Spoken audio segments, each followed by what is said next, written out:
Saeimas namā, un prieks, ka man ir tā iespēja sākt šo pirmo brīvprātīgo apmācības nodarbību, tā varētu teikt.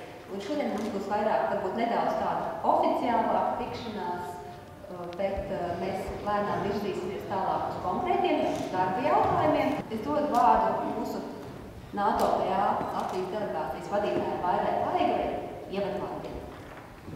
Jā, labdien, arī jaunieši. Man tiešām ļoti liels gods un prieks vispirms sveikt jūs šajā zālē, sarkanajā zālē, jo es arī vadu Eiropas lietu komisiju un šeit mums notiek visas mūsu sēdes.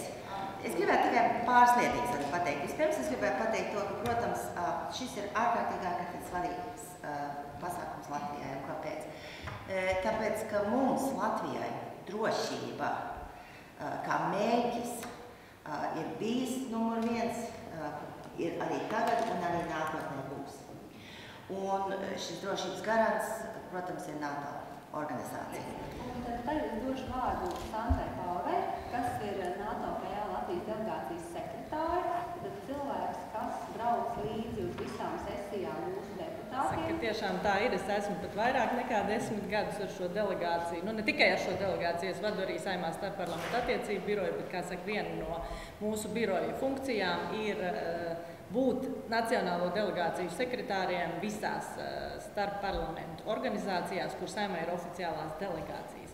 Latvijas Saeimā šobrīd ir 7 oficiālās delegācijas. Jūs noteikti to zinat, cik saprotu, jūs esat politikas studenti un neatkārtoši, bet Labdien! Es esmu Zāņa Rukmana un strādāju Saeimas protokola nodaļā jau arī 10 gadus. Un šeit NATO parlamentārās asamblējas sesijas laikā pavasarā es būšu atbildīga par visiem protokolārajiem pasākumiem, par kultūras un sociālo programmu.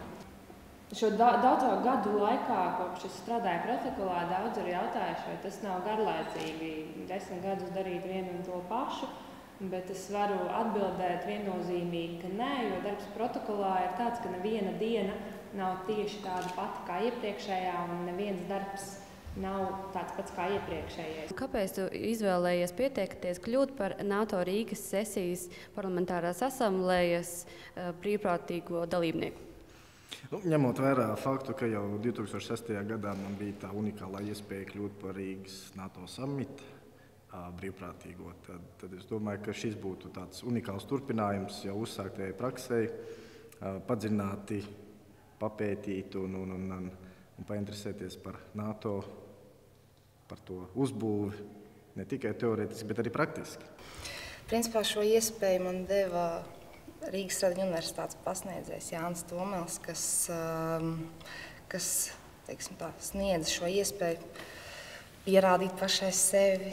Manā uzturē tā ir lieliski iespēja iegūt pieredzi un tādu kā ieskatu, kā notiek šī sesija un iegūt mazliet informācijas par to, kā norisinās deputātu darbība ikdienā. Ceru iegūt viennozīmīgi jaunas zināšanas, jaunu pieredzi, jaunas iespējas. Iespējams, es arī pavērstu kaut kādā savā ziņā nākotnē kaut kādas iespējas. Šī pieredze viņa vienmēr noder.